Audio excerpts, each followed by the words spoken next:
25 лет евразийской интеграции. От идеи до реализации.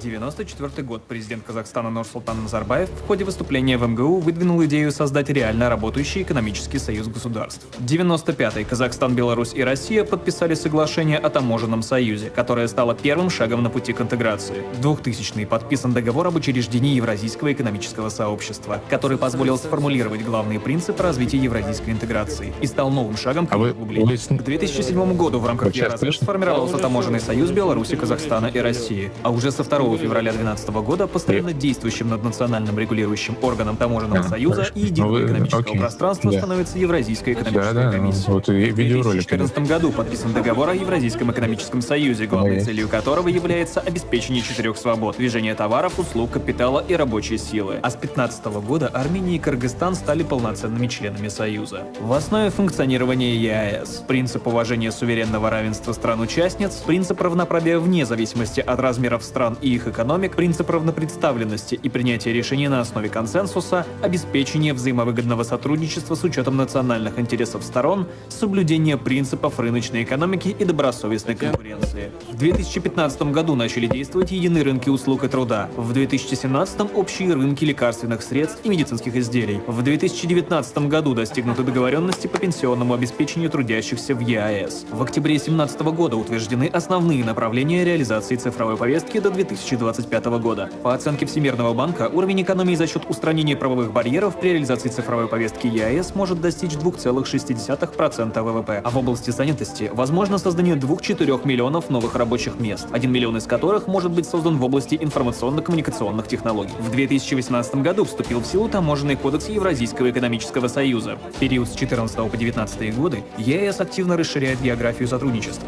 За 5 лет заключены меморандумы более чем с 15 странами. В 2016 году в силу вступило соглашение о создании зоны свободной торговли между Союзом и Вьетнамом. В мае 2018 подписано временное соглашение, ведущее к образованию зоны свободной торговли с Ираном, и соглашение о торгово-экономическом сотрудничестве между ЕАЭС и Китаем.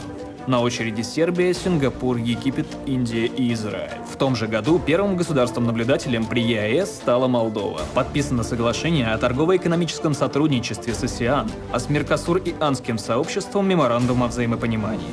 Сейчас ЕАЭС уже сформировался как интеграционное объединение, но впереди еще много работы по углублению интеграции и реализации главных целей, поставленных главами стран Союза.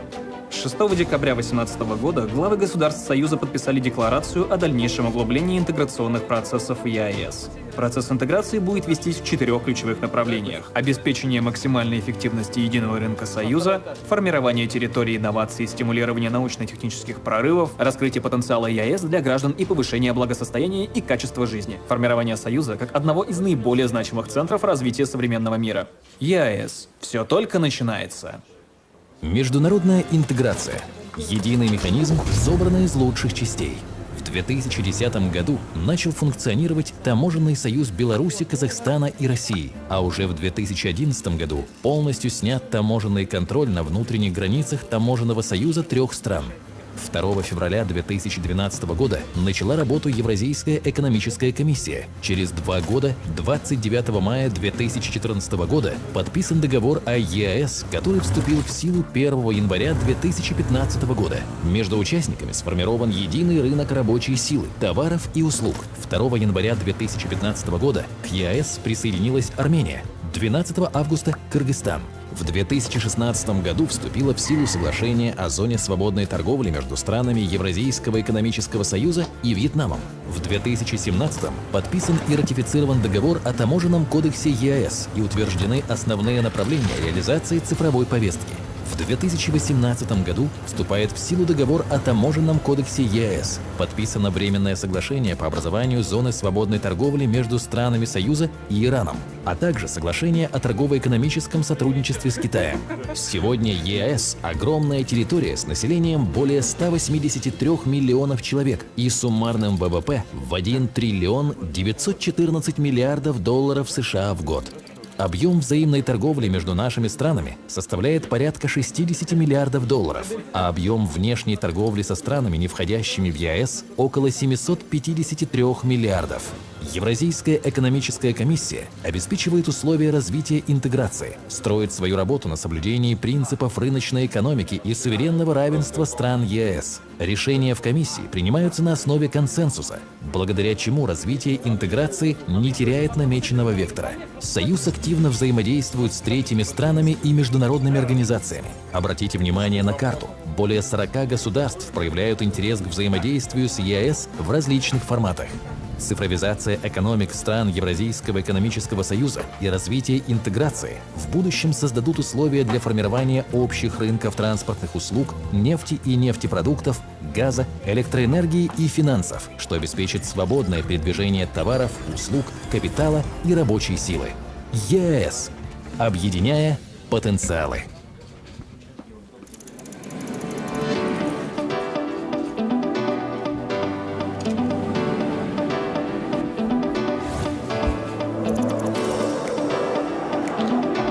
Дорогие друзья, участники.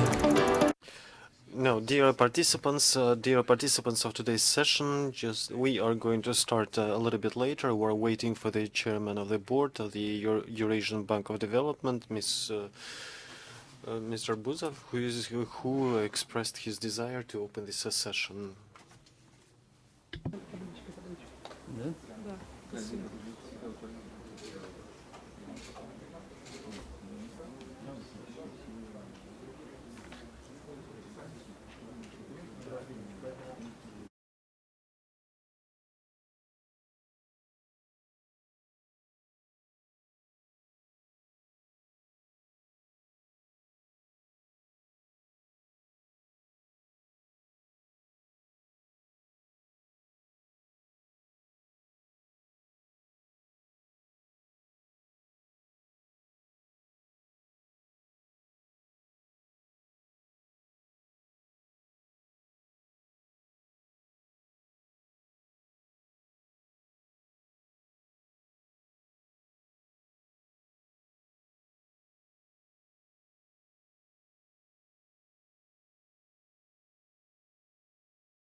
Dear participants of the session, dear speakers, just like in any large conference, it may always have problems. So the speaker is apologizing, so he had to be delayed because the main conference has been shifted by half an hour. But considering our very busy agenda, I'm proposing to start our session, and I would like to welcome all of you on behalf of the Council of the Eurasian Committee on today's session, which is about involvement of the youth in the process of Eurasian integration. No doubt I would also like to express my thankfulness to the Eurasian Bank of Development. We should recognize that at the very latest moment we expressed our wish to organize this type of session in order to emphasize the role of the youth in this process of Eurasian integration, and we were supported in our proposal, and that's very good. And as you can see, that this Congress is a new format of organizing this type of events.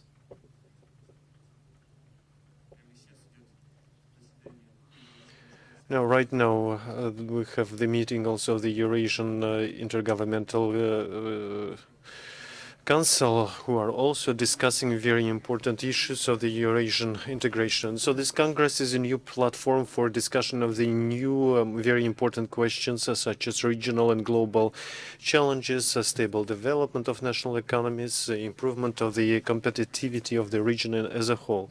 They were all written in the agenda of the Congress, and one of such important topics is involvement of large cohorts of the population, including young people. In recent years, what we're observing is a large-scale transformation of the society, where the key processes are not the production of goods or commodities, but the production of knowledge. Now, correspondingly, the intellectual capital is becoming the first priority capital, and the work with the youth has become a part of the agenda in the largest international organizations and unions, including the Eurasian Economic Union. I'm not going to keep it a secret that for our youth union, who have the same thinking about the Eurasian Commission, the Eurasian Commission has become a good example of the diplomatic relations with whom we have been working for only a few years, but it looks like it feels like we have been working with them with decades. Now, going back to the question of the youth, currently, a very important document is being coordinated and being approved, and it was discussed with the heads of the governments, which is development of the Eurasian Union until 2025. And the role of the young people was also mentioned in this strategic document. This document will be considered at the next session of the Council, where the heads of the government are going to participate as well. Once again, I would also like to emphasize that the Youth Council, just within only 1 year of its existence, was able to establish very close ties with the Russian youth organizations, whose representatives who have the Association of Youth Governments, with a deep core, with a diplomatic core, with a business community, with educational and expert circles. And with this positive message, I would like to switch to the discussion and discuss the key issues and the role of the youth, in particular the interaction with the youth and the best formats of interaction, of involvement of the youth in the process of Eurasian integration. Today, once again, I will repeat myself, we have gathered the representatives of various directions, spheres. We have lots of questions and we have quite many speakers as well, and I'm happy to welcome the speakers who are going to be online today. And I'm proposing to establish the following time frame: only 5 minutes per speech. And the first the first presentation, or the first floor, is going to be given to our dear friend and co-organizer, and his whole team was helping us today. This is the chairman of the Youth Diplomats Council, Mr. Popov, who is a counselor to the Minister of Foreign Affairs and chairman of Young Youth Association. Now, Konstantin Olegovich, we organized quite a few meetings of this type this year, and we are expecting more meetings in the future, but the coronavirus is adjusting our agenda in spite of our wishes. But I wanted to ask you a question, but before I ask that question to you, I would like to make a small remark, a small observation. You know, this year, in spite of the pandemics, Konstantin has organized a large number of events, big events. And I was absolutely happy and even proud when even the Prime Minister of India, he noted that the practice of the young diplomats of forum is something that he likes a lot. He supports it, and he mentioned it in his official message statement. Now, a year has passed. Can you share with us what, for you, is the role and where is the place of the young people in the process of the promotion of the Eurasian integration? Dear Mr. Deniar, dear friends, I'm also very happy to see you in person. And I'm also to see our colleagues who joined us via internet, online. All of you know each other, we know each other's faces, and on behalf of the Council of the Young Diplomats, as co-organizers, we greet you, we are welcoming you at the first meeting of this type of the young special professionals of the Eurasian integration. And from the very outset, I would like to express my thankfulness to Mr. Deniyar and to your team, and to the team of the Eurasian Bank of Development, to our partners such as Russian youth, Russian cooperation, Russian universities, and all those colleagues who work in the public diplomacy. Now, in fact, we are thankful for this high appreciation that you voiced about our activity. And just recently, the Youth Council was created, but nonetheless, in its very first months after its creation, we have built very large plans for ourselves. If you remember, Mr. Deniar, we organized 6 Eurasian Forum of Young Diplomats, and there was a separate session with the participants of the ESC colleagues, and it was one of the most interesting sessions at our event, which demonstrates the high demand, importance of work at the professional field in the Eurasian space. We are conducting this work beginning from 2014. Here we have the colleagues who started working with us back from 2014. It was our first forum of the young diplomats of the CIS. Just recently, when we summarized our work for 6 years, we organized around 26 forums. So these were full-fledged forums with the participation of foreign diplomats. And we always say that a forum for the sake of a forum is not good. Any forum, just all forums must have just some result. Not some result, but very positive results which should establish, strategic tasks for the next 10 to 15 years. And usually after each event, we adopt a summarizing document. This is one of the major characteristics of such forums that maybe not everybody likes, but one of such things that are done, for example, in other organizations such as UN, etc. And so, in very limited time, multilateral documents are adopted, everything is coordinated and agreed, everything seems to be quiet and done behind this stage, but this work is done and it's very important. And the same things we practice for young diplomats as well.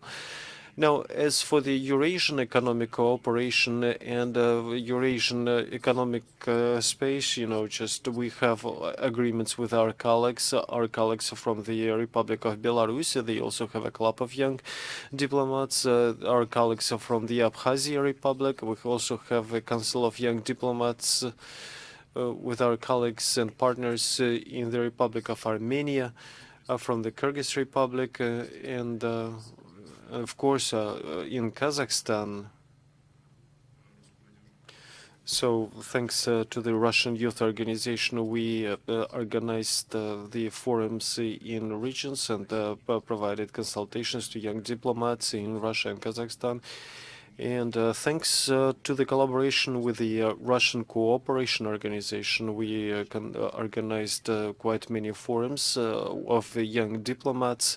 It is a very unique platform, meeting platform, which was provided by the Ministry of Russian Federation, and we're trying to use and we hope that we are going to expand our work for the with foreign countries. Now, so it also means a possibility to involve foreign diplomats in Moscow to the economic platforms in order to identify the promising ties with the regions and with the Russian Federation in general. And another forum, in addition to multilateral forum, it's I mean, we have the bilateral forums such as consultations with various clubs. We also think about creation of a large organization, which is an association of young diplomats. So this initiative was declared during the Festival of Youth and Students in 2017. The work is quite complex and hard because we invited diplomats from all countries of the world, and currently we're working on the charter of the organization, and we hope that by 2021 we will come closer to adopting this charter. And Mr. Deniar, we hope for the expansion of this interaction within the framework of EU, and we are sure that the year 2021 will provide us more conditions for very close integration. So once again, thank you for this very timely and very needed offline conference. Thanks a lot. We're always trying to emphasize the role of the young people, and in my speech I think that I have forgotten about a project which was delayed due to coronavirus. We have a plan of creating an association of young diplomats of the Eurasian Economic Union. This is something that we have planned around. We planned around 10 or 11 months ago, and even before the pandemic, we were going to have consultations, a few consultations. We were supported by our colleagues from Kyrgyzstan, we were supported by our colleagues from Belarus, and now we're working with our Armenian and Kazakh colleagues on the creation of this type of association. Well, we hope that Kazakhstan is a presiding country in next year will help us with that. Now, next, I'd like to provide the floor to a very unique person, and I would like to express my gratitude, my thankfulness to him.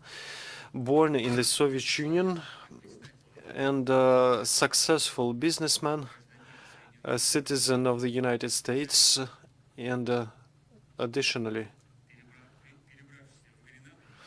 having moved to Grenada and having received citizenship, and currently he is the head of the diplomatic mission in Grenada, a diplomatic mission of the Russian Federation. So, Mr. Ambassador, we are happy to see you and express our thankfulness. And Mr. Ambassador is also an extra plenipotentiary ambassador of Serbia in various countries. Now, in addition to all your successes, you have a great experience in implementation of social and charitable projects in different countries. Now, in your opinion, what foreign experience of involvement of the youth is applicable in Eurasian zone?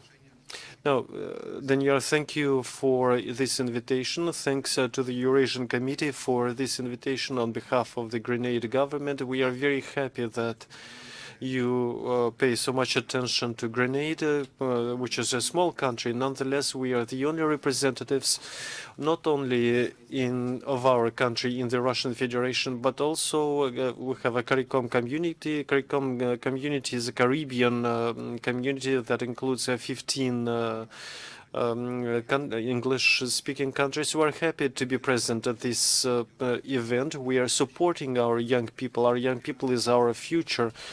Grenada is a young country. The average age is 30 years old, and we're very attentively, we work with much care with the young people. We are trying to support all their ambitions in the political and diplomatic level, and we are happy to be friends with the Eurasian Economic Commission. We are open to dialogues and we are open to cooperation on an inter-regional level because the country Grenada and the CARICOM community, we all have good communication at various diplomatic events, and young people are the future of the country. Currently in Grenada, we have organized the cabinet of ministers, and the minister of Grenada, he decided to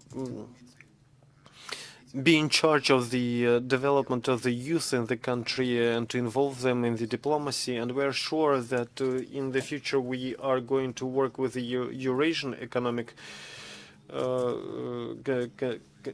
Commission, and I'm sure that this type of conference or events that are taking place, that are happening in Russia, and various events that are happening up to today, we are going to be supportive of this type of events, and we're always happy to share our experience and to get to know about your experiences. In the UN, there are a lot of different also events and platforms for young diplomats and for young politicians. They are very important platforms that we're ready to support. Now, dear friends, we are happy to greet Mr. Podguzov. Thanks a lot for having found the time and for your support in supporting this session. Yes, good day, dear friends. I'm very thankful to Mr. Daniyar. I'm very thankful to Daniyar. I'm just using a name without Mr. Daniyar because this is a youth council. It's important to be formal, but I think it's more relevant here to speak in youth language. And I would like to feel myself like a young person. I feel like a young person, although I am a young person, I guess. Well, actually, in fact, I'm very happy that this type of event within the first Eurasian Congress is taking place. The issues of the Eurasian integration, this is an attempt of a new format to preserve what is happening, what has been happening for the past few decades in the Eurasian space, such as we had common, history, common traditions, common life, common victories, and it's very important in the construction of this union to ensure a succession between generations. I was born in 1974 in the Soviet Union, and I graduated from school in the Russian Federation, I think, or at least I went to the university when I was in the Russian Federation rather than USSR. And people who are a little bit older than me, they still live in the realities of that big country of the USSR. But people who are 15 or 20 years younger than me, they now live with the realities of apartments rather than a big country. And now if we have a youth council, Eurasian Youth Council, so your task, I believe, is to ensure this succession between generations. Because when we speak about implementation of some economic projects, development of the Eurasian potential, economic potentials, from time to time we have a question, why do we need to do that? And the major task is to do it in a way so people live better, so people have more comfortable services, so people are richer. And happier finally. This means a consolidation of the understanding of that the Eurasian Union is a good is something which is good for people. It means riches, wealth for the people. It means for them a higher potential, and the higher potential of this zone, of this Eurasian zone or space, is that is something that you should communicate to other people, to as many people as possible. At the same time, we understand that the issues of the Eurasian integration are very complex processes, but they are becoming more and more based on modern technologies, new knowledge, and in this respect, only young people and young brains can correctly perceive things and communicate things and apply things. So in this respect, for me, it is also very important that we have this type of succession. At the same time, although we, in the young council, we are quite experienced, and I understand that each of you has a certain experience. Each of you has a very good experience, and you have been working in state or maybe private structures, organizations. So you have seen how the state institutions have worked, what they do good, what they do wrong. Young people, they speak with the people of an older generation who provide their experience, who provide their knowledge, the knowledge that they have to assume, that they have to take. So it is absolutely important to create a youth council and to organize its work in a proper way and to develop it. And therefore, the Eurasian Bank of Development is going to be supportive of this initiative, it's no doubt. And we are ready to implement joint projects and to promote the Youth Council. And I'm sure that the Youth Council is going to provide us with new leaders who will understand very well what are the advantages of and what are the all positive points in our integrational union. And they will also provide us with the state politicians of our countries, governmental politicians of our countries, who will have an understanding of that it is better to be together than separately. So thanks a lot to the participants of this Congress, and let us cooperate.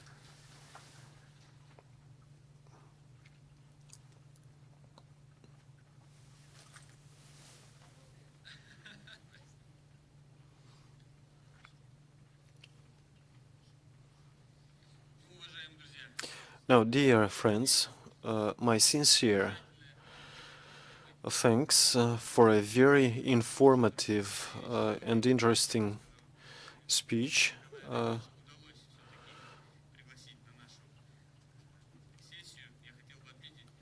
Next is I would like to speak about Viktor Valerievich. Viktor Valerievich just recently went to work to the Eurasian Bank of Development.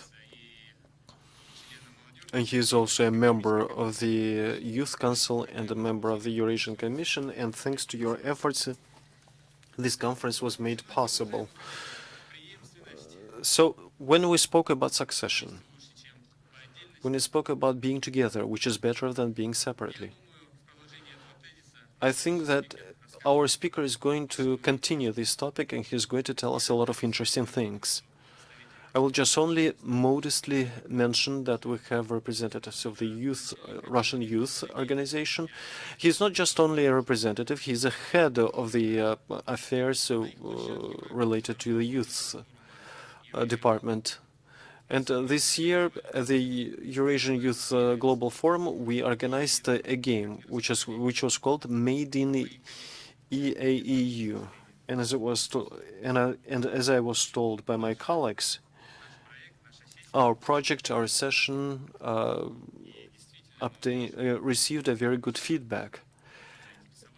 And actually, young people were very much interested in that, and it was very positively perceived by the participants. You know, among the projects of the Russian Youth Organization, there are lots of projects that are implemented. And this week, as far as I know, you have had a very large event, which was the 6th Youth Summit of BRICS. Now, can you tell me what foreign experience of the youth policy would be helpful for the Eurasian Union? Well, Eurasian Council of Youth is a strategic partner in the implementation of our young youth agenda. I'd like to point out what is especially important in the cooperation between the youth organizations, and which is implemented by the government and other organizations.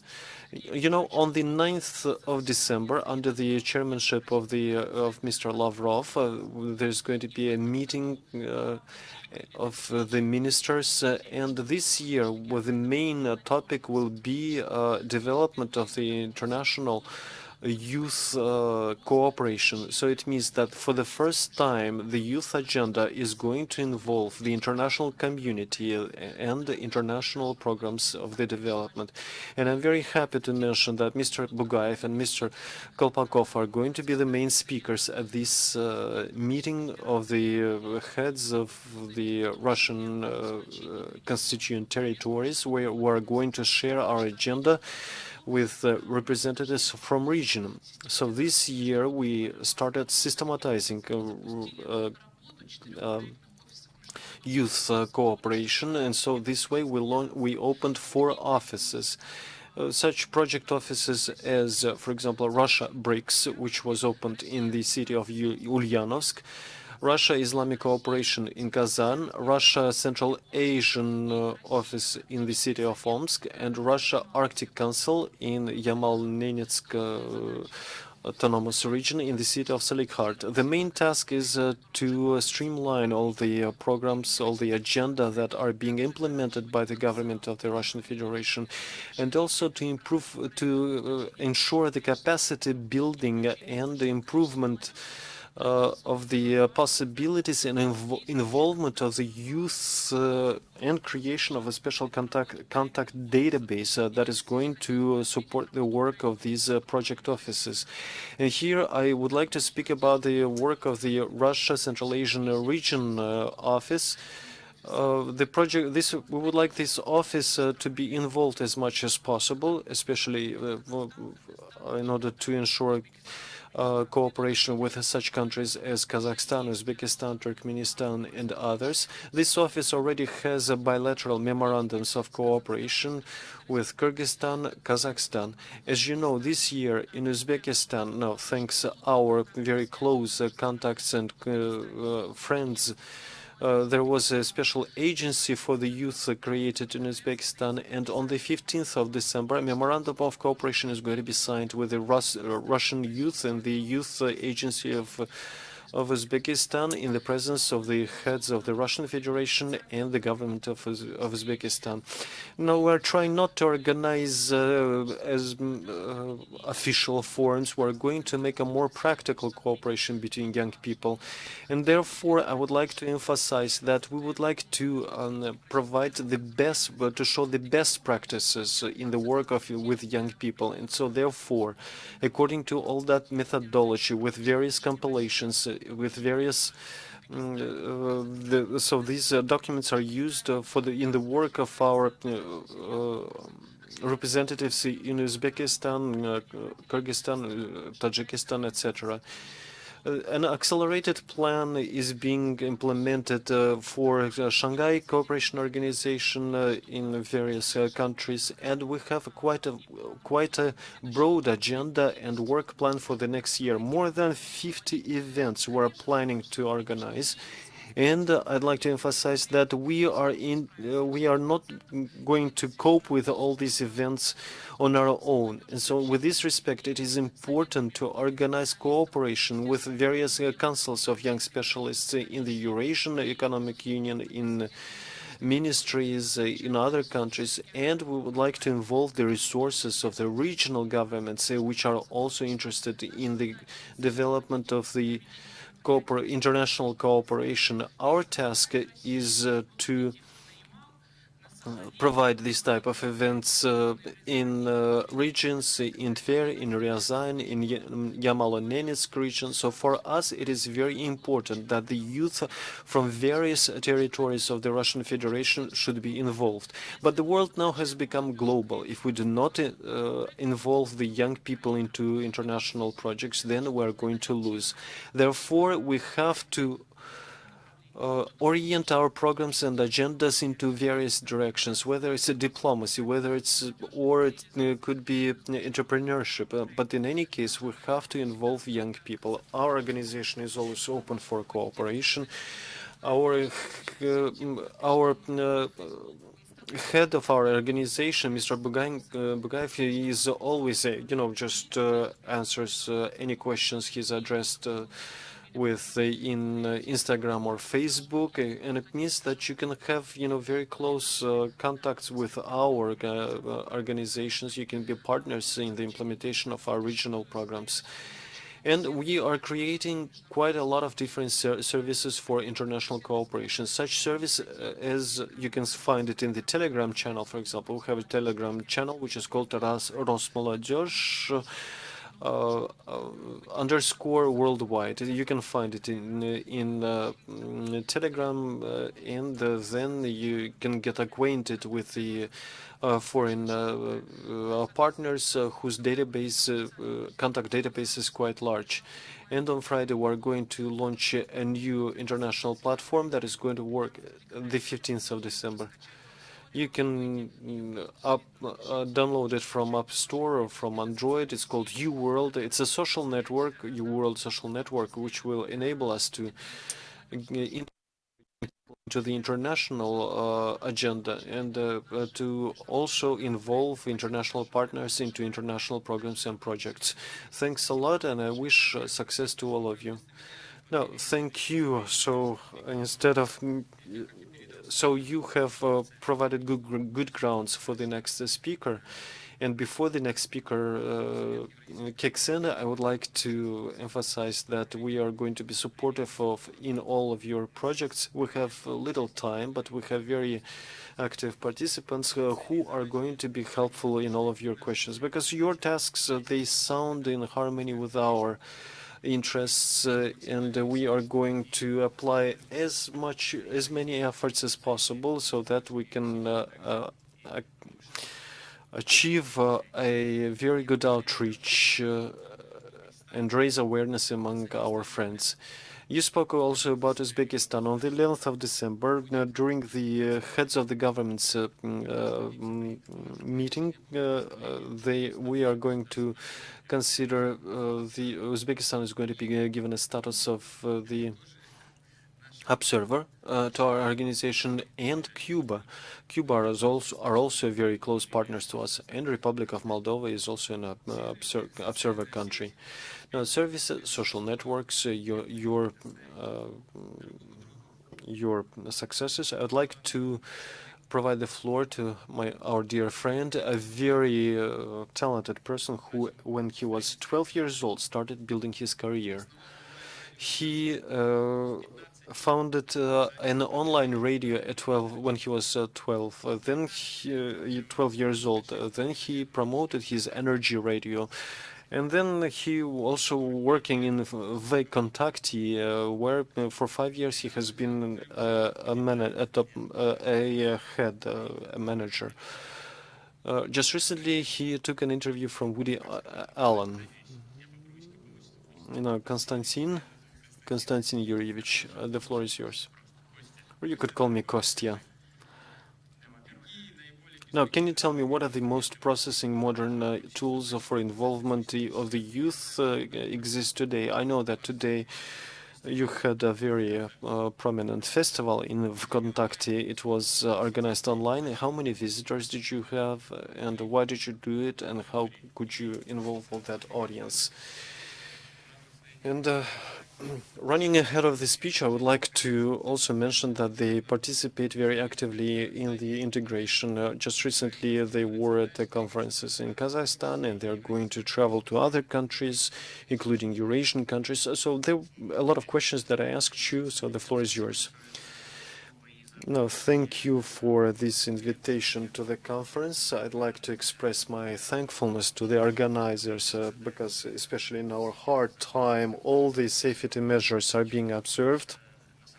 It's a very good organization, especially during this epoch. It's very important to have a good communication and sharing experience. This year, the pandemic affected our lives, and we were forced to organize this festival online instead of organizing it in St. Petersburg. And the project turned out very unique, starting from how it was organized within only 2 weeks, because we understood that the lockdown is going to finish very soon and we need to do something. But at the same time, it was important to support not only the brand of the festival, but also the actors, the singers, etc.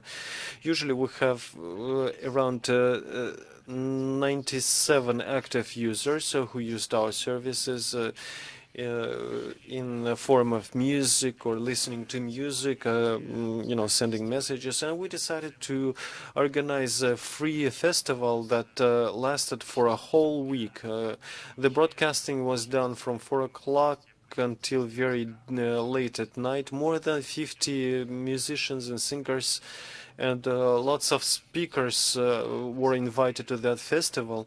The format exceeded all our expectations. More than 40 million unique viewers were involved, and so in totally around 3 million times it was watched for about 300 million times, and so these are very good results. And we would like to organize a festival in summer in St. Petersburg, and right now we are starting to think about how we can surprise with what we can surprise or amaze our audience, and how we could involve the young people, for example, into watching the direct broadcast of the next festival. Because unlike any other broadcasting or streaming that were done in TV, here we could feel that there was a live feedback from the audience. We were able to provide feedback to thousands of comments. Some of the calls, the telephone calls, were streamed online as well, broadcast online. And we try to provide this festival with a maximum effect of presence when it was watched by the viewers. As for the Eurasian Economic Union, we are ready to start our cooperation. It's no secret that we have plans to organize a festival in Vkontakte outside Russia, and as it was already said, we started thinking about organizing such a festival in Kazakhstan, and by flying in January there, we flew to January. We flew there in January and organized already an office there. We spoke with media and opinion leaders, and now we have a vacancy for regional representative in Uzbekistan.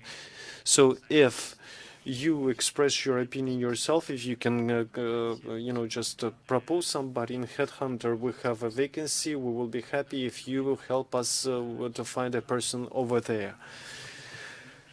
Now, we have large numbers in such countries as Belarus, Ukraine, and we hope that we will be able to continue our strong regional expansion. In Vekavest, for example, it was even watched by residents in Australia or in South Korea. We understand that this product is in high demand among Russian speakers beyond Russia as well. So therefore, all our future projects will also be probably based on as big outreach as possible. And this year we had a very big opening, which was a section of clips, a session of in Vkontakte, which enables the users to upload films up to 2 minutes with very simple. In a very simple way, with they can add some filters without using any additional programs or software, and it takes as little time as possible for the users. And also large numbers we obtained in the viewers for the first 6 months. So we can see that there is a outbreak among Kazakhstani bloggers who start actively, uploading their videos, short videos. So these are 2 major projects that we implement this year. And we hope that the cooperation together with the Eurasian Economic Committee will help us to expand our boundaries and win the leadership of the internet audience, not only in Russia, but also in other countries. Now, so here's a press release, a mass media release, so the cooperation is being expanded, and therefore we're looking for the person to occupy a vacancy. And with our cooperation, this person and you will help us in the promotion of our agenda. And we will also help you, you will help us. And so when we visited our headquarters in St. Petersburg, I know that you have, just reached the top, the ceiling in Vkontakte. That is why you decided to go beyond Russia to foreign countries. Now, next floor, I'd like to provide our very respected speaker, Mr. Surov. From the Moscow State University. We cooperate with Stanislav very successfully. We got to know each other when we prepared the first sporting corporate event of the Eurasian Economic Union Commission, which is called Spartakiada of the Eurasian Economic Commission. It was a very interesting event, a crazy event, which was a success. And it was supported directly by Sorosov Stanislav, and we hope that after pandemic we will continue working on that. Now, as representatives of the Moscow State University, we, as far as we know, you regularly, cooperate with these students. Tell me how the integration of how interesting integration is for the young people. Stanislav is online. Stanislav, I'm sorry, we cannot hear you. Can you turn on the microphone?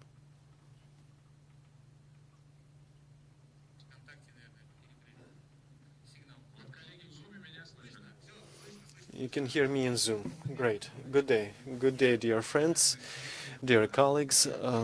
I'm happy to greet all of you.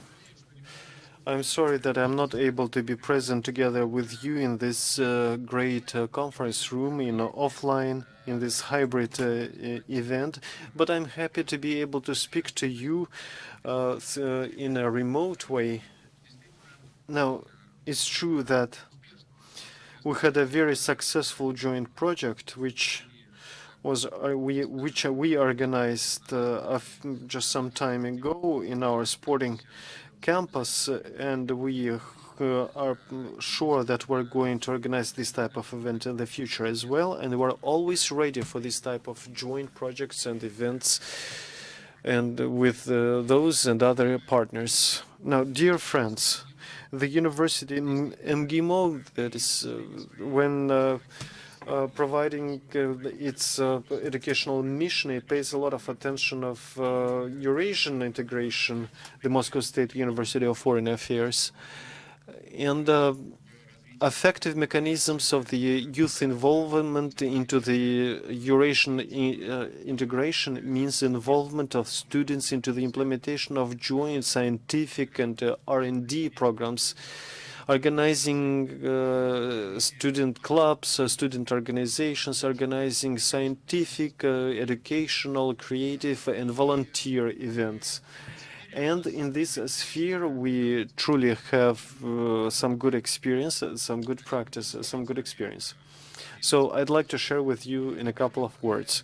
Now, above all, in the universities, for the past few years, there has been a European training institute.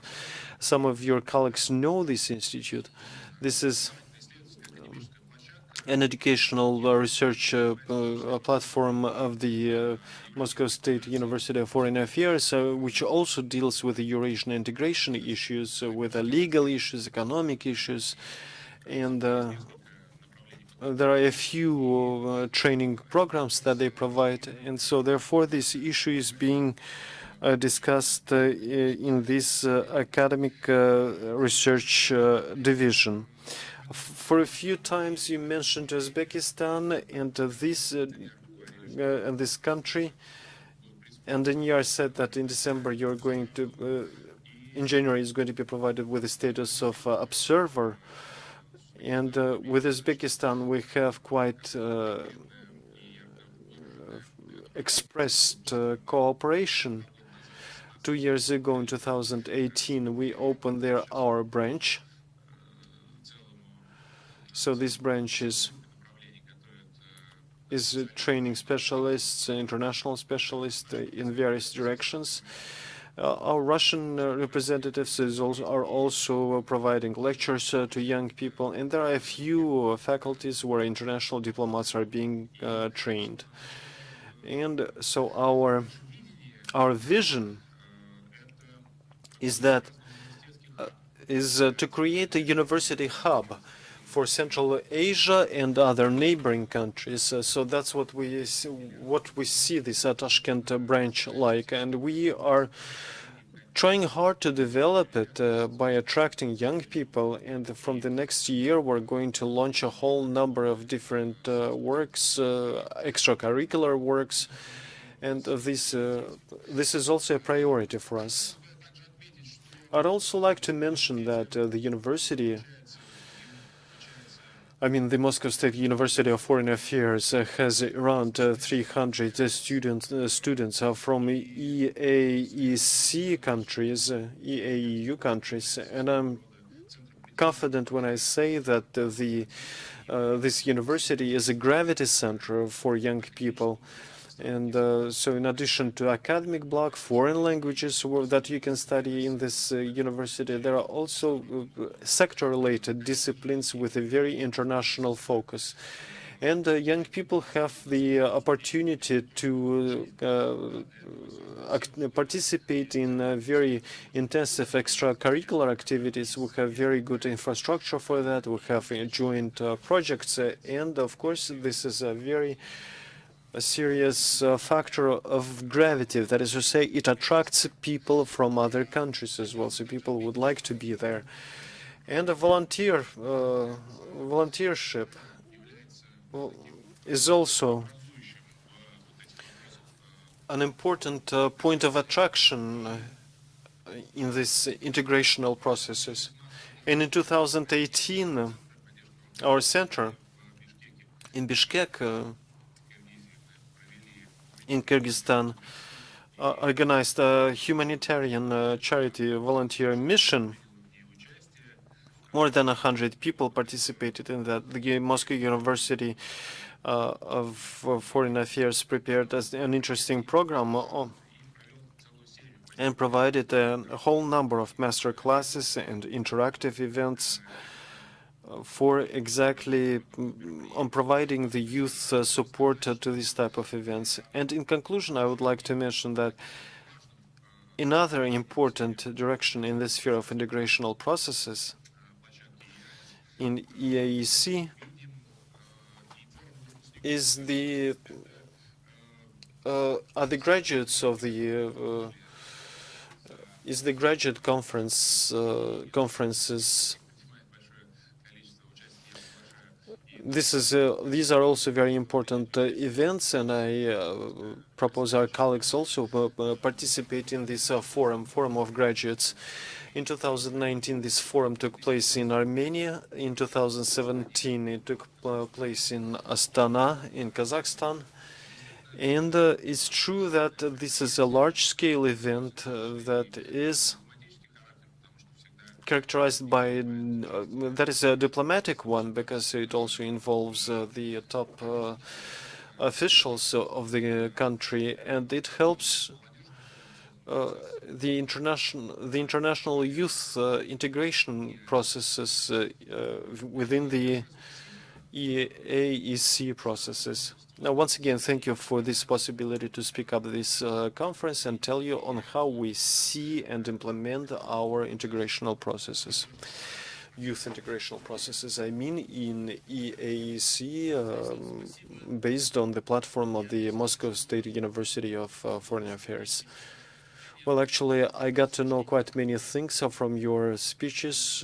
I didn't know that in Bishkek you organized a humanitarian mission of youth, and there are a lot of events that you organized in the Eurasian space, and you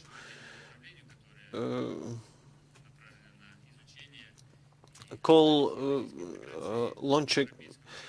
You know these.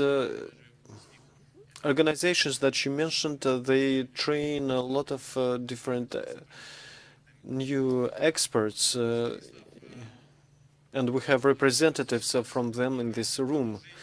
And to continue our friendship with the academic community, just recently I visited the faculty of the Department of Journalism in Moscow State University, and today we have Ms. Elena Leonidovna, with whom we signed a whole program of cooperation, and from the very outset we started practical cooperation. This department is well known as the cradle of the best journalists of the country. Now, Elena Leonidovna, is it interesting for the young journalists to discuss the integrational processes? And what else needs to be done in order to provide more effectively the news about the integrational processes? Thank you, Mr. Daniyar, for having invited me to participate in this event. I hope that our communication is done bilaterally and you can hear me. And in continuation of your words, I'd like to say that actually the cooperation with the academic educational media is the basis for building further development of the integration, because the students that we are training today are going to be our leaders, political, economic, and business leaders, cultural leaders. And if today we teach them, maybe not inculcate them, maybe not the interest, but the knowledge based on which they are going to develop the integrational processes, I think that we will make a very important investment into the human capital this way, because human capital today, it has a very, very high meaning. I'd also like to thank you for having mentioned the young people. I'd like to thank you for making a special focus on the young people, because youth is today is our today and our future. And when you speak about integration, we need to think about informational and media spaces, because we are not going to have any integration if we're going to be enemies in the informational space. We're not going to have any integration if there will be fakes and clickbaits. These are new words, fakes and clickbaits, that everybody knows, but they actually characterize very negative trends that exist in the informational space. So what needs to be done? Probably we have a whole set of conventional tools of the higher education that are always applied for the development of various topics in education. For example, many years ago we had a master's program which was called Digital Media in Intercultural Communication, and within the framework of this program, the masters that arrived from CIS countries, they were trained on the principles of how to provide news on the integration of the CIS countries, because this program existed, just 10 years ago, and it enabled us to saturate the informational agencies to provide professional journalists to our agencies in other CIS countries. And additionally, we also created knowledge about our zone. Currently, the program is no longer exists because things change from time to time. But what we need to do is to, this program doesn't work because it doesn't have enough funding. Therefore, we need to look for some new forms, some new ways, in order to involve our students into today's realities. Now, what we did when we started just a year ago, when we started discussing the involvement of the journalism faculty, we launched two important initiatives. Now, above all, some elective special courses and seminars, which are very important because the students can go there just only as a facultative, as an optional course. These are students who are studying for journalism, politics, etc. But those are students who would like to devote their professional career to informational support and of integration and building new economic realities. Young people go to study there and they quite actively write different theses, they do research, and I think that this is the first layer, the first ground, which is good soil for the young specialist. Another soil is the different R&D projects which are implemented at the level of the master's degree.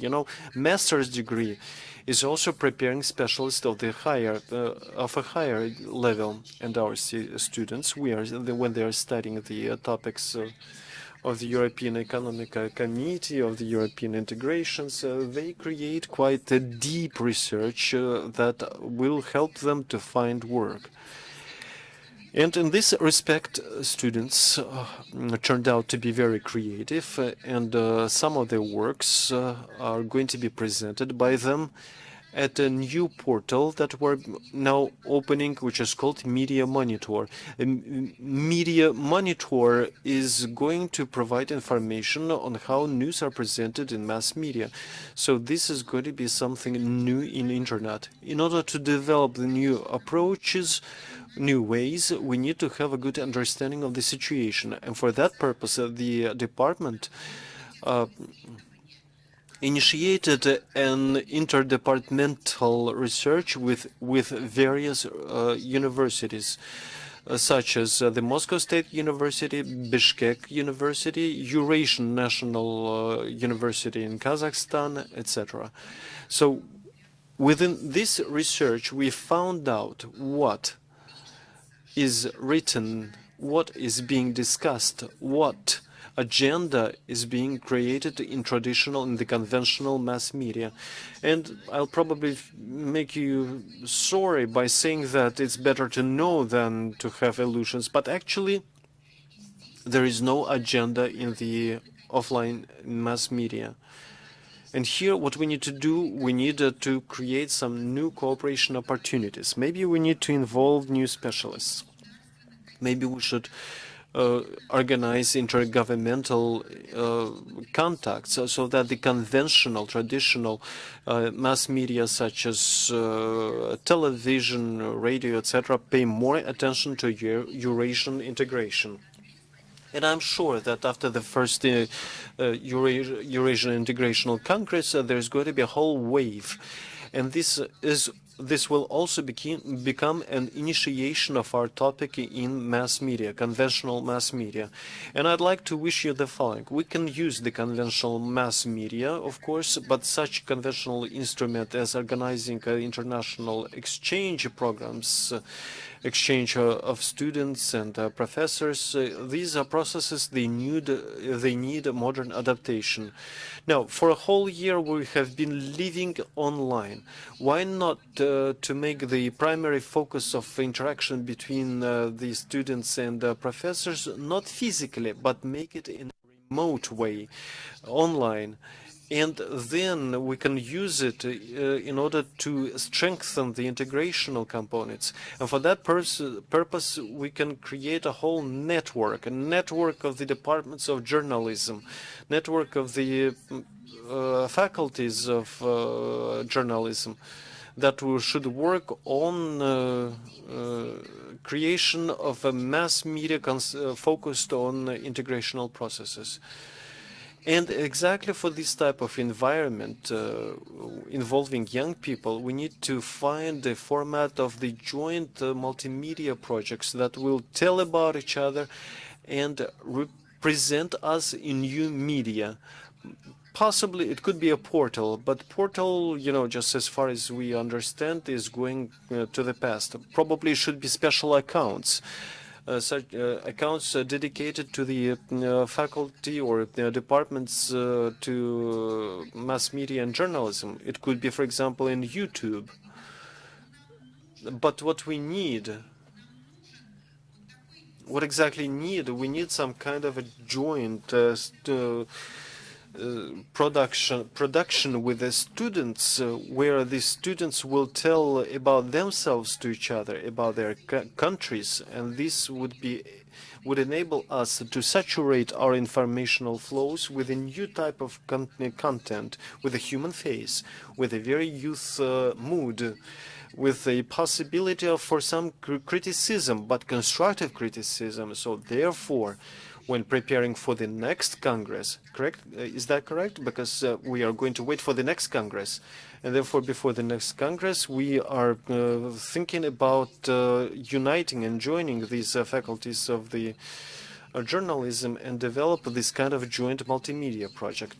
And I think that here the traditional formats of the communication between universities will be involved.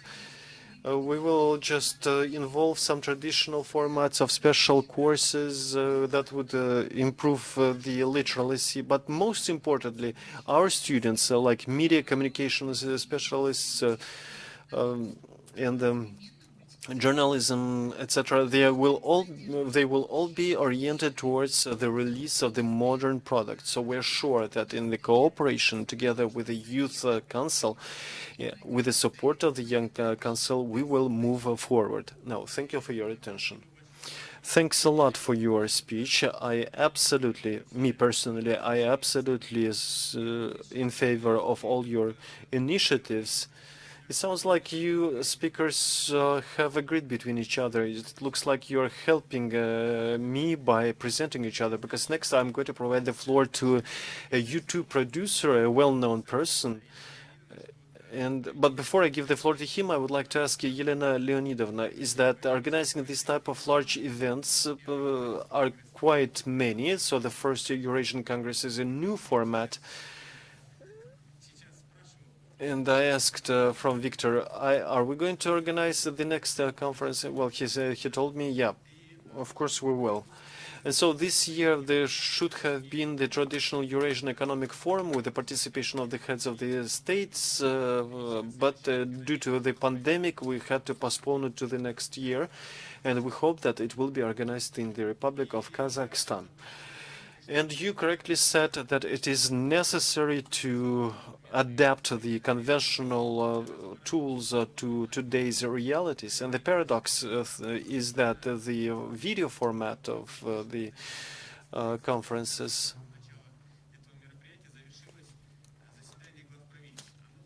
just recently, just a few moments ago, the session of the governmental heads has finished. This is paradoxical, because now the paradoxical thing is that due to video meetings, the solutions and the decisions became more effective. But I hope we need to also to see each other face to face, and I hope that this situation will be resolved very soon. Next is Mr. Levon Shaginian, and next speaker, he is going to be a very emotional one, because he's a YouTube producer and manager and a specialist on digital promotion. Lev, my dear friend, how can we attract young people to the integrational processes through digital? What is your opinion? Well, everything is, as you have said. Well, I feel a little bit uncomfortable. Thank you for this invitation. Unfortunately, Miss Yelena has gone away. I also wanted to say hello to her because I also finished the Department of Journalism. Last year, I saw you in 2009 when I received diploma. We can visit her together one day. Yes, of course. Well, this is a very topical issue that you have mentioned. We have heard very common phrases and definitions and sayings that it would be good to involve young people and young specialists. But the question is how we can do it and why young people need it. In my experience, a man who is, I'm a man who works with state structures, with business structures very closely. I mean, in the direction of the creating of the personal brand in mass media, the state structures are often reluctant to get integrated into mass media. When I say reluctant, I'm actually even I'm not exaggerating. I'm under. Well, actually, if you don't have any digital representation, in fact, you do not exist. And the expensive offline events are now ensured by the image, but offline events are visited by many more people rather than respected people only.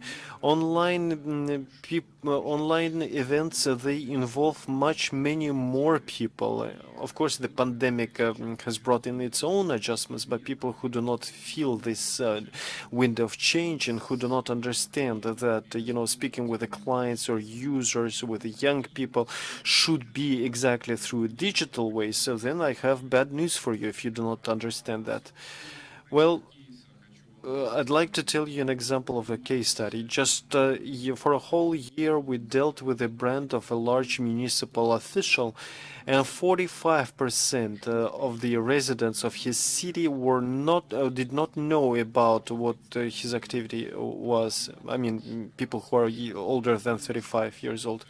And young people up to 80%. So you understand that the consumers of the classical or the conventional mass media, including just those booklets or TV channels that nobody watches.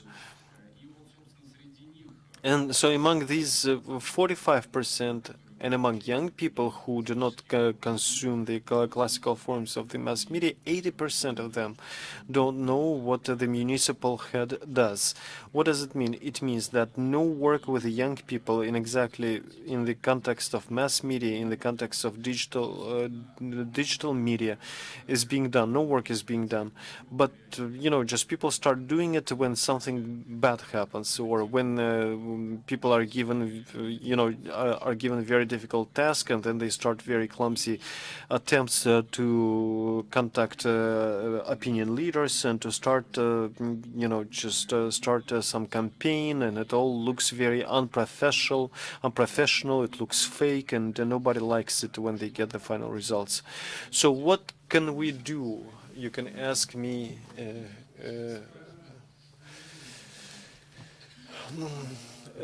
So what can we do with that? What you can do, you can develop your personal brand, and you must do it in mass media. So please answer the question: who in the last time went to the sites?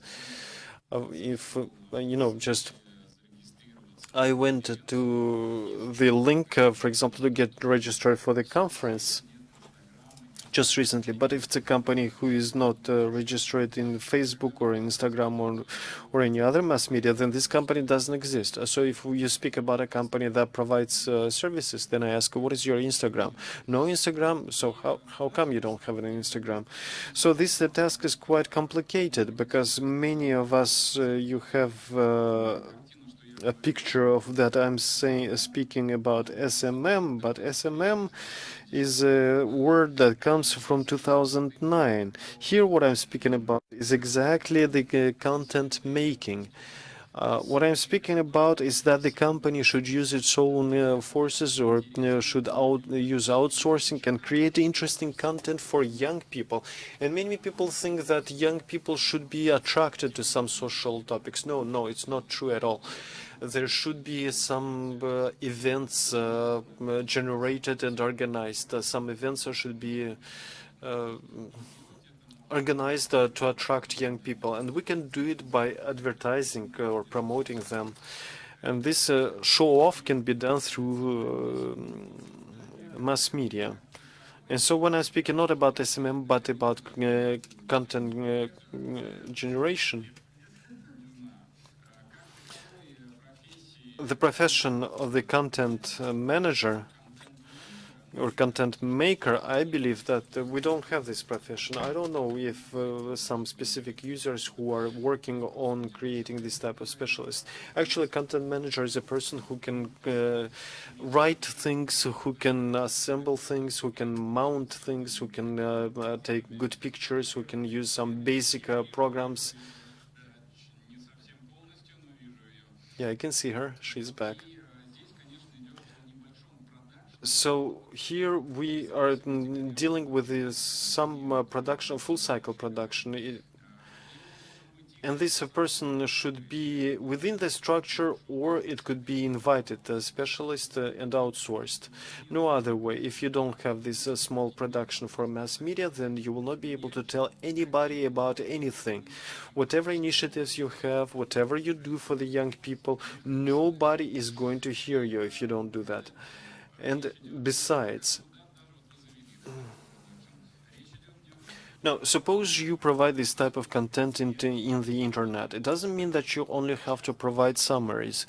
It means that this team have to participate in the development of the media plan. So they have to be involved in a way so that the content becomes interesting for the young people, so that the young people go to the mass media and the social networks and open your page, and it is interesting for them. But if it is just only a standard photograph from a conference made using very standard conventional camera, this is not relevant for mass media where life is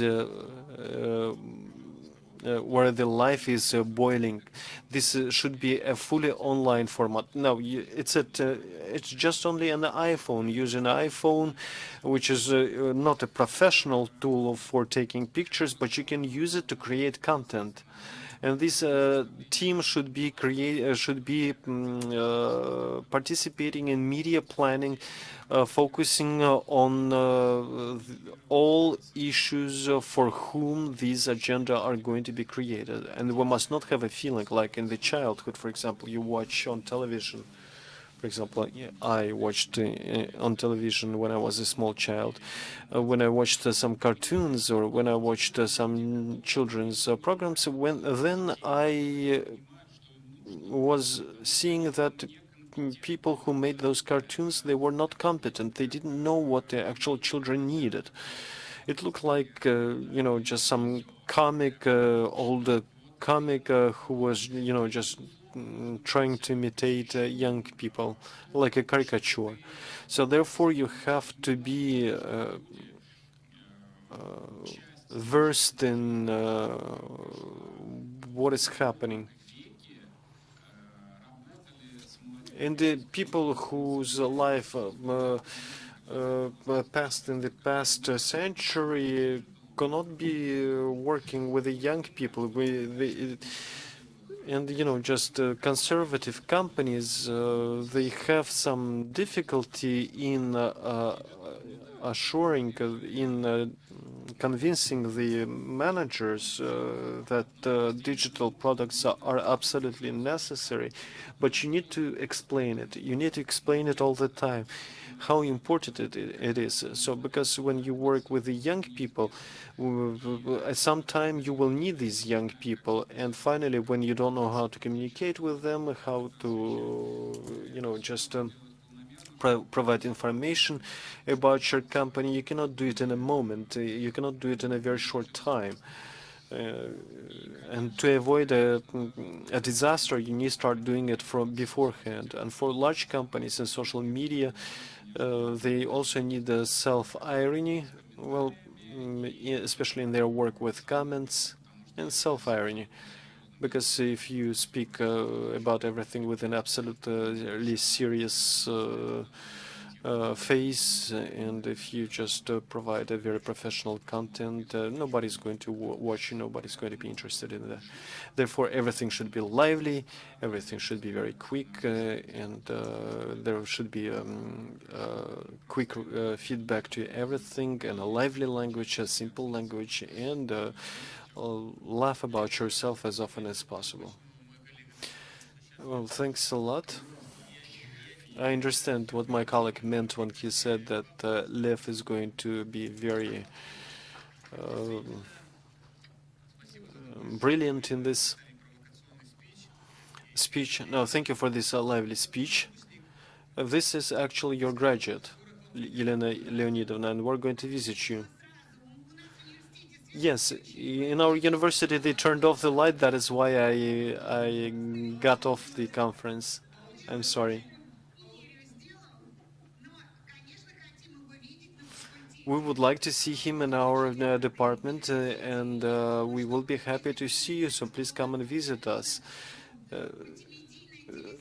We have a multimedia TV studio, so a multimedia TV production is something that where you can come and speak to us. Lev actually doesn't know that. You know, he comes to my commission. I know him to my committee. I know him as a prominent person, as a famous person, as an expert. Now we speak with him and talk about chit-chat.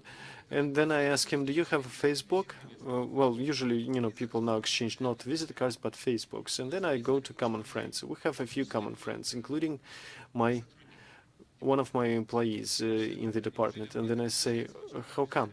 You know, I have a lot of different Armenian friends, and whatever whom I know, we have common friends, even those who live in Bishkek, for example, Kyrgyzstan. He says, of course I know him.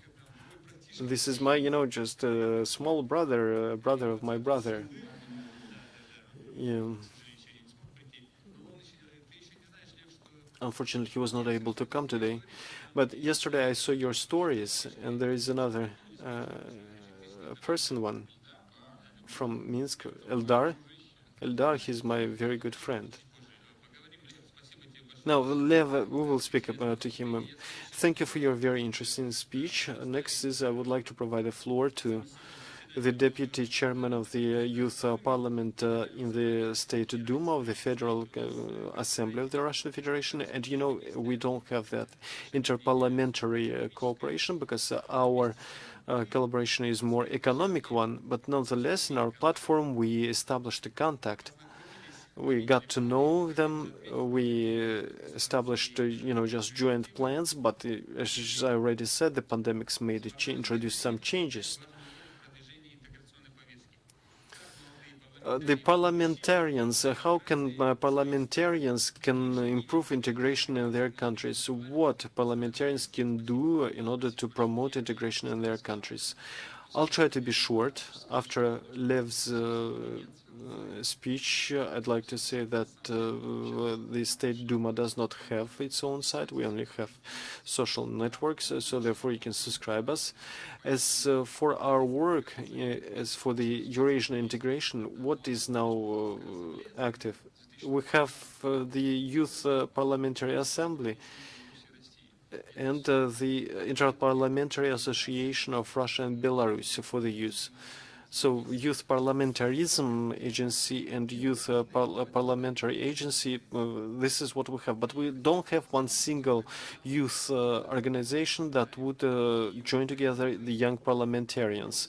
So therefore, this is the question that we started to tackle with and started organizing events. For example, we had an attempt in 2015 to create this type of organization because we wanted it to to exist and to work. And in 2015, we signed an agreement on the creation of the Council of the Youth Parliamentarians, which included Belarus, Russia, and Tajikistan. So together with these countries, we organized joint events, gathered together, and in 2015 we had some events, and then we said that maybe we should create some international events, and then we organized the first Congress of the Youth Parliamentarians of the world. So this Congress switched to a new format, a more global one, more international one, and in 2000. And then we had around 34 parliamentarians from all over the world. And during this Congress, we discussed different methods of integration. And it turned out that the system of international parliamentarism is one of the coolest organizations in the world. Konstantin maybe will object to that. No, I'm speaking about the system of the youth parliaments in particular.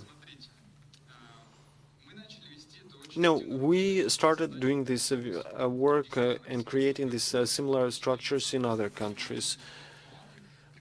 So there was a special chamber created between Russia, youth chamber between Russia and Belarus.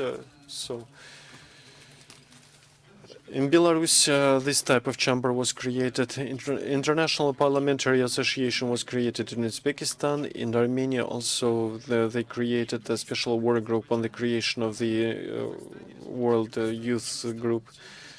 In Kazakhstan, Tajikistan, and Uzbekistan, so youth groups were gathered together.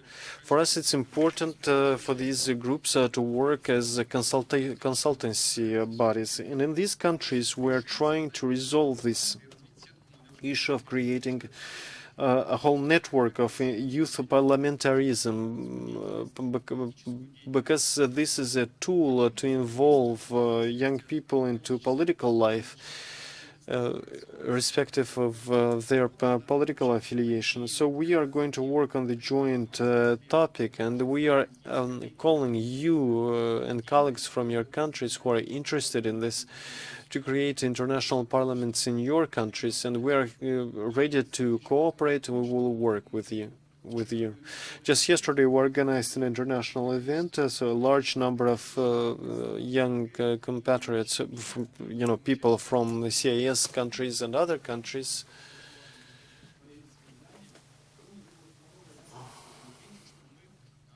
I'd also like to speak about the new formats. For example, yesterday it was a day of the unknown soldiers day. So what can we do about it? We actually don't know anything about it. We know that there is a grave of unknown soldier, but then we decided to do a film for young people, which is called Unknown Soldier. Thanks a lot, friends. So you can feel how our topics, our common topics, is very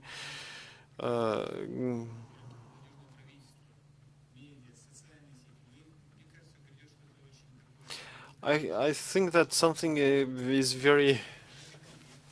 Now, dear colleagues, I'd like to thank Mr. Konstantin. I know that he had a very rigid timing. He told me about it from the very beginning. Now, thank you for your cooperation. We're always happy to see you, and I think that next week we will meet you again in order to summarize. Yeah, thanks a lot, dear colleagues. I'm sorry, I need to go.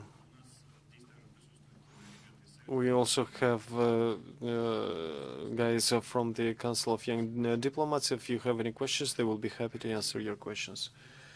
Karen Georgievich, I'm inviting you as the first deputy. Please take your seat. We have a session. We have a youth session, so just come up, my dear friend. Come up.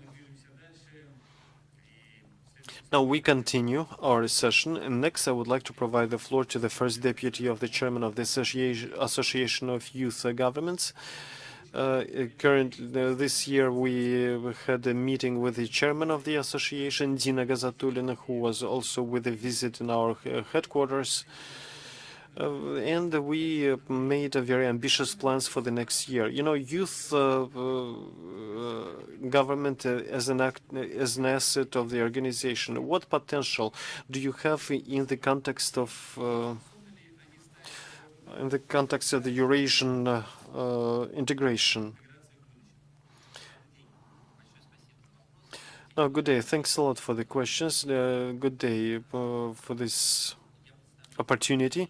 I represent the Association of the Governmental Associations. Most of the governmental governments, they have a special representative office where we can together work in the implementation of the youth projects. And one of the important directions is the international cooperation. This year we created a department for international cooperation and economic ties, and one of the major directions is a cooperation with the EU countries.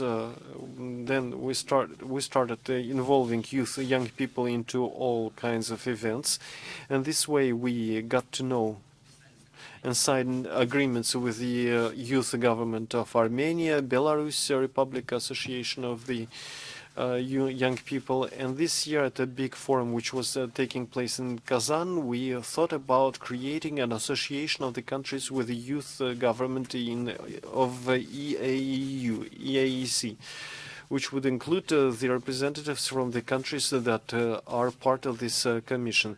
Now, we had meetings and signed all the documents that are needed for that, but due to some reasons, we had to suspend this activity. Now, actually, now the situation has stabilized, and in August of the next year in Rostov, we are going to organize the first forum of the association of the youth management in EAEC, where we're going to discuss what projects we're going to implement together, what we are going to do. So, dear panelists, dear participants, on this in the second half of August, there is going to be a specialized session for the young people, young public associations that work as self-governing organizations in EAEC countries. Another forum is going to be taking place in Crimea. There is going to be three major directions for discussion, such as entrepreneurship, tourism, and media sphere that we would also like to consider. The major task is to invite international partners from various countries who would like to do their projects in Crimea. And this is going to be the target of the forum in order to show the infrastructure, to get coordinated and to collaborate. Before that, we need to do the work like finding these entrepreneurs and maybe make some first visits. And here we also invite people for collaboration. Another project that we started doing within the association is the School of the Youth Diplomacy. It's a project on training how the youth diplomacy should be done. You implemented together with the Council of the young diplomats of Russia, right? Yes, we do it in close cooperation with them. We are doing this project for the Belarusian projects, and we're going to expand it. Now, we invite you as moderators and speakers to this project, and I'm ready to present you the agenda. So these are the major projects that we are working on internationally, and we hope that they will be successful. And answering to your question, Daniela, of what we do in order to create the youth personnel in EAEC countries, we need first to see what leaders we have. We have a number of projects, such as, for example, ProCadra is a project where we gather together young people and send them for studying to other countries. So we could create, for example, internships. Young people can travel and around, and this will be our integrational projects. Thanks a lot. And say hello to Dina, and I hope that the project that you mentioned we're not just going to think about it, but we received a very specific proposal that you have told us. And next year we're going to look at it jointly and maybe even implement it. Now, dear friends, we have a final session. Now, Lev, excuse me, I think that Elena Leonidovna, she actually joined for your... Well, she actually subscribed in Instagram on me. We have a final speech now. Not a final one, I'm sorry.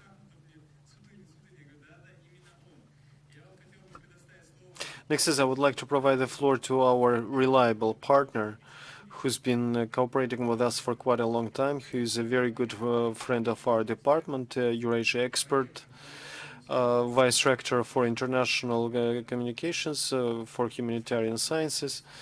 And he is a very prominent specialist. Maybe it's not very modest to say, but he's a very good specialist on integrational process. He also spoke at our briefings, which is called Made in EAC, and during the games of the Eurasia Global, together with our young representatives. Now, Vyacheslav, can you tell me what are the trends of the development of youth agenda in Eurasian community that you would identify?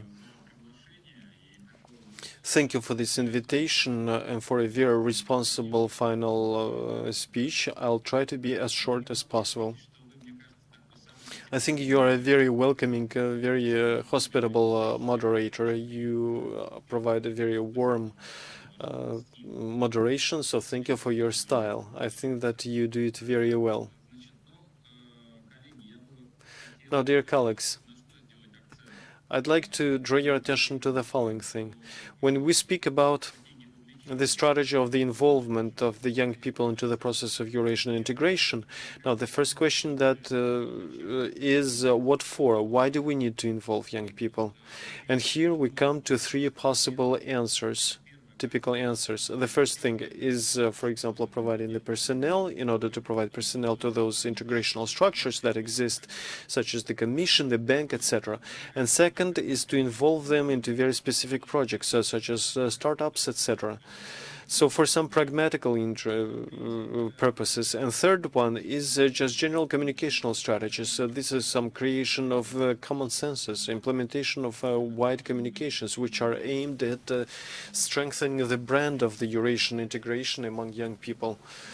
So in my opinion, for the committee, all these three directions are very important. But when speaking about the strategy, we should think about some very specific orientation or direction. But if we would like to cover absolutely everything that is possible, then it's not a strategy. It's going to be like a fuzz and chaotic movements.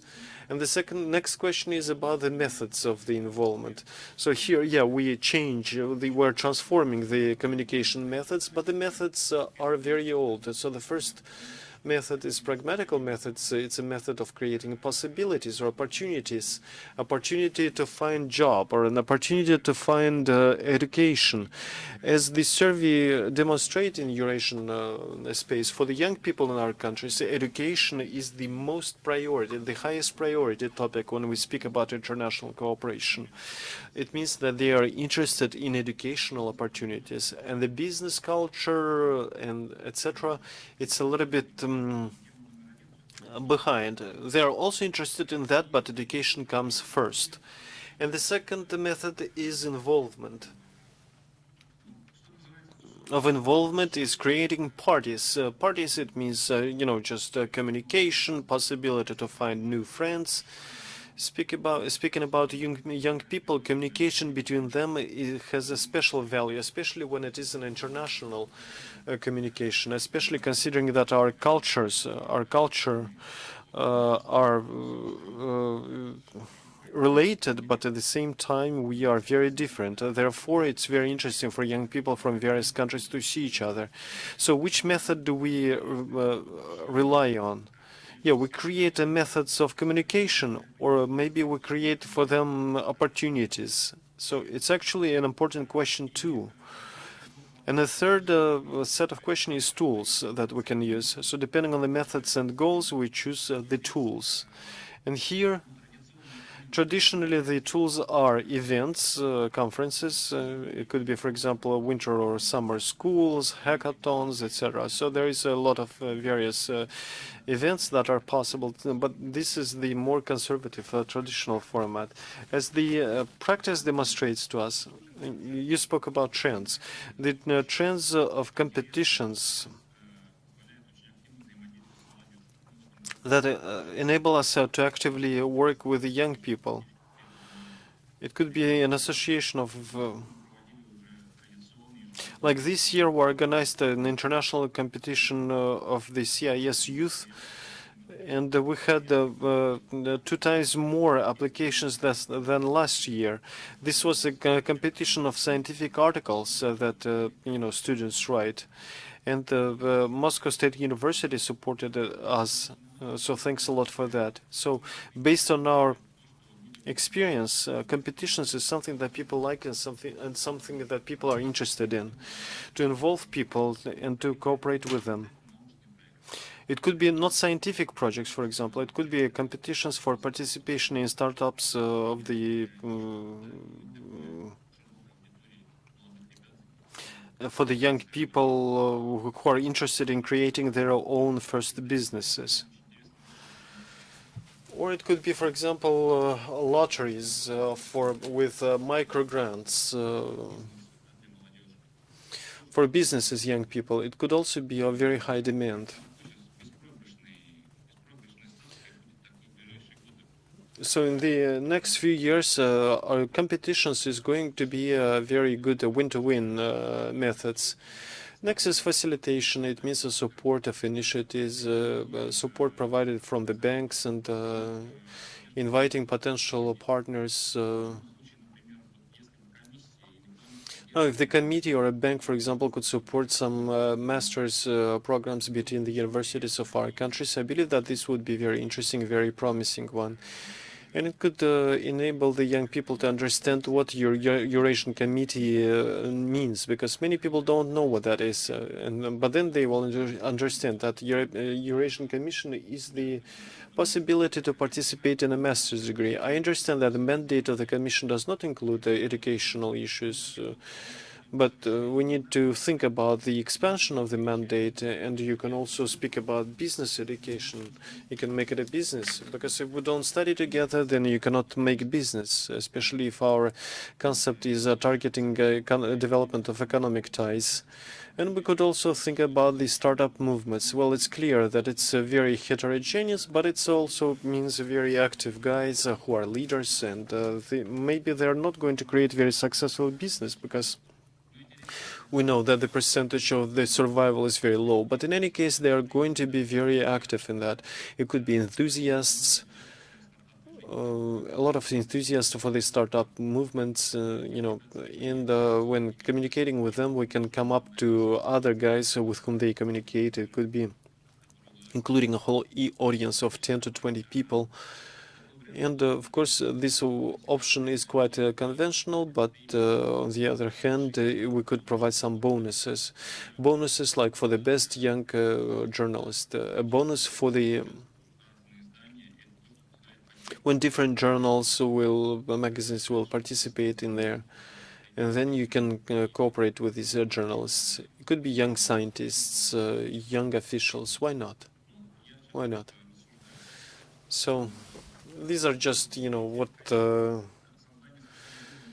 creation of some specialized platforms that would be interesting for young people, and very specific projects, such as, for example, publications for young experts. It could be some transboundary platforms where guys will be able to implement some cultural projects and business projects. So a whole range of different business tools.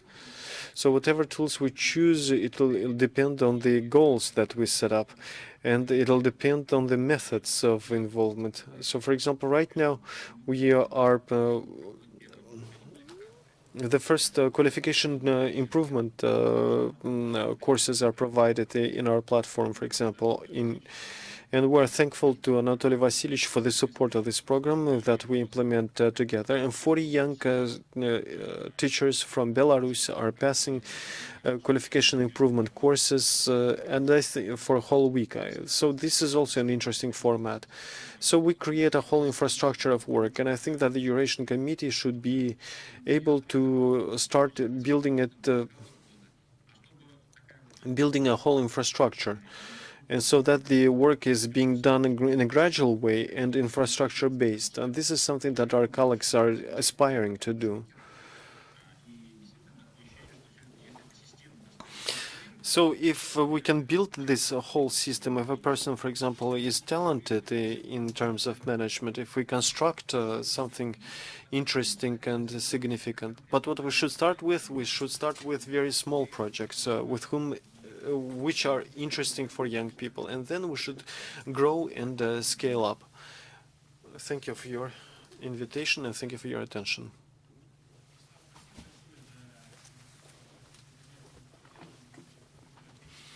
Thanks a lot. Well, actually, we do aspire to do what you said, using our own forces, although just everybody has his own profession or business to do.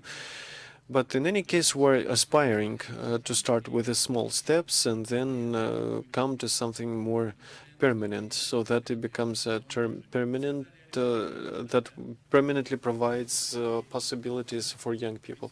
You spoke about the expansion of the mandate. Currently, they're working on the document which is called Strategic Development until 2030. Yeah, yes, maybe.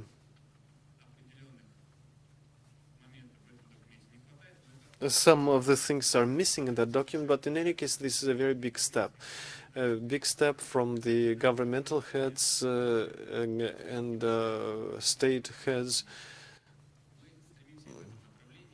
And the informational support departments is also something that we are trying to develop. We don't have the possibility to provide financial support, but the commission is always providing an expert support to educational programs.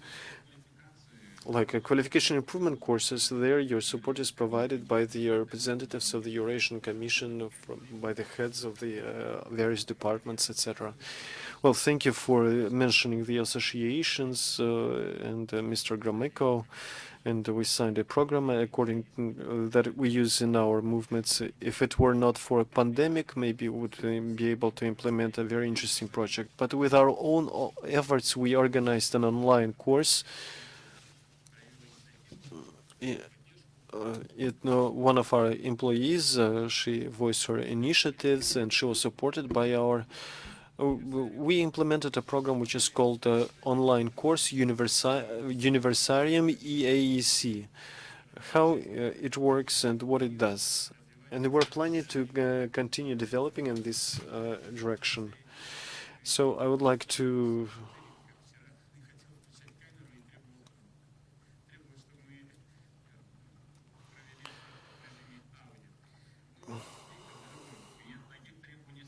No, Victor didn't want to join us yesterday. No, during the test he wanted. Yeah.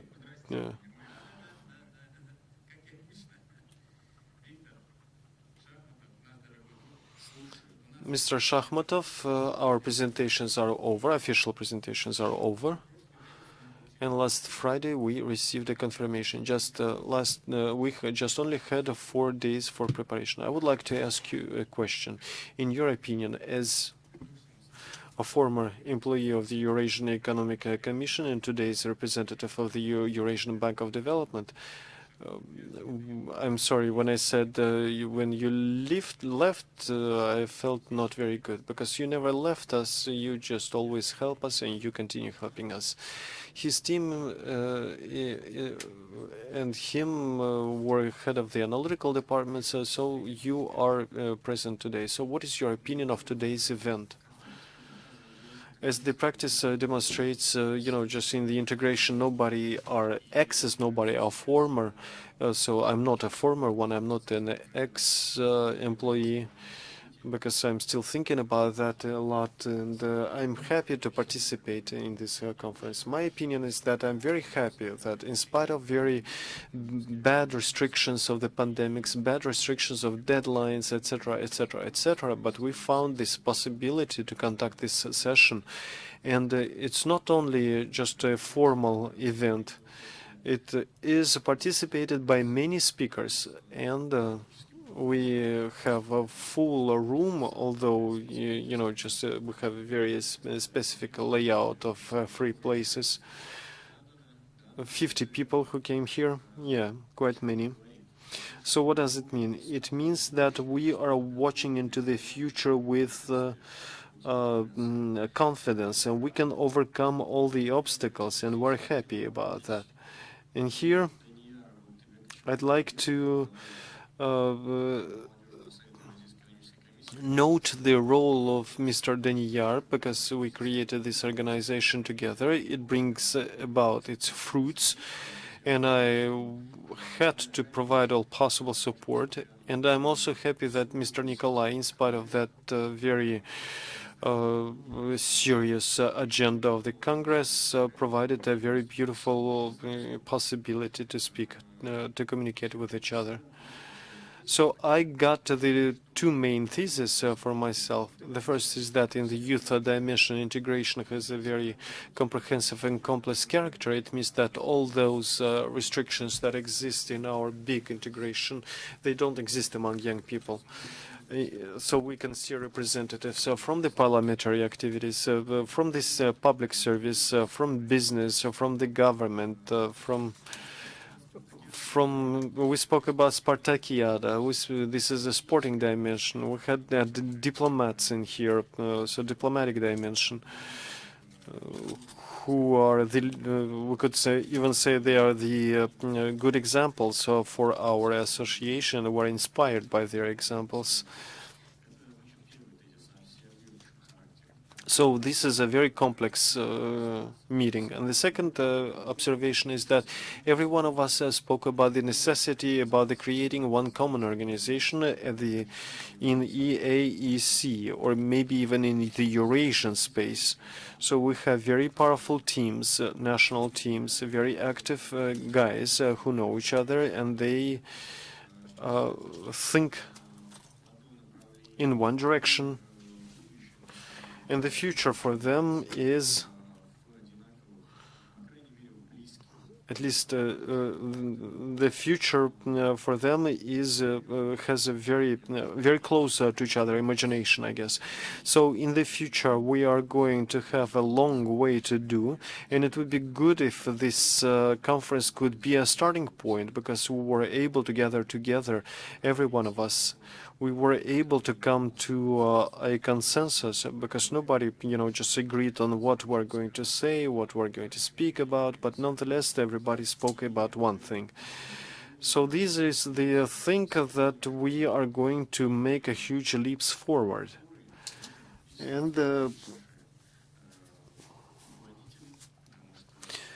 And I'm sure that we're going to be supported by our managers, by our officials, because in every organization, at the level of the top officials, there is always support for this movement. And I'm sure that with this type of prospects, we are going to have great success on the one hand, but we're also going to have a lot of work to do. Thanks a lot, Victor. The only thing that I would like to tell you is that Nikolai Radyevich, in his speech, in his sincere speech, he always spoke about the youth union of the Eurasian Union. Not Eurasian Economic Union, but Eurasian Caribbean Union. Probably this would be a more proper term. Thanks to Oleg Pavlovich, who supported our event today. So, dear friends, it would be unfair, and it would be good if we had this discussion. And before I'm giving the floor to the audience, I would like to give the floor to the person from the Ministry of Foreign Affairs of Russia for a short welcome.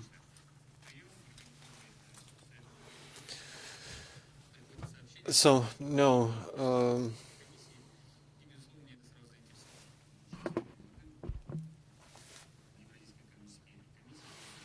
Eurasian Economic Commission and heads of structural divisions. I remember once I went to the ministry, and then I was walking there, and then I met a young person, and I started to get to know him. He said, "My name is Arek. I'm from the Ministry of Foreign Affairs of Russia." And then after some talk, I found out that he came from Kyrgyzstan. He lived in Kyrgyzstan for a long time. Not just in Kyrgyzstan, but in the southern part of our country, in the city of Osh. So I'm happy that in addition to our working relations, why I'm speaking to you, I say friends, because I don't have speakers here. We have friends here because we know each other very well.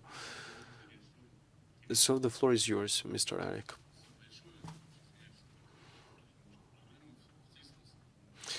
Thanks a lot. I'm sorry for fitting into this very tight agenda, and thanks a lot for your being very passionate, for your being very professional, and for your professional and coherent work of your team that was done within a very short time. We could see how your council was created, how you were developing and introducing some new approaches for the development of the humanitarian relations in the Eurasian space. So just a very short comment. We are all speaking about how everything is moving well, that we have very good integrational successes, and I remember that in 2012, the State Secretary of the United States, Hillary Clinton, she said, "We are very concerned about the integrational processes in Eurasian space, and we will do everything to slow them down or maybe to prevent their development." And many events after her well-known speech, indirectly prove that the policy of our Western partners.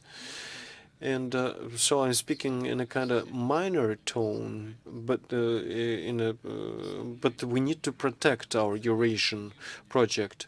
And the major goal of the acceleration of our process are the young people, because young people, if you take the whole economic structure of the Eurasian project, what is integration? We know what is integration. It's economic space, workforce, etc., etc. So the most active part of the society, which is moving here and there, are young people. Usually adult people are not so active to moving around, creating some new social conditions for themselves. So therefore, working at the young dimension, creation of one single informational space. I liked this speech by our colleague from YouTube, my compatriot from YouTube. So, of course, we need to do one single coordinated work in order to protect the Eurasian project, to protect our common humanitarian, social, and economic space. Thanks a lot. Thanks, Arek. I hope that the protection of our union, this is going to be have an unprecedented development. Now, colleagues, we are going beyond the limits, agenda limits. And before the end, I would like to thank especially the team that participated actively in organizing, such as Stanislav Krupin, Ilya Kuzmichov, and colleagues who were helping us with providing information of this event, Ms. Shkulatova, Ulan Khudayarov, and others. So thanks a lot to everyone. Yeah, we are just very much belated, so I'm inviting you for a family photo to the lobby. I wish you success.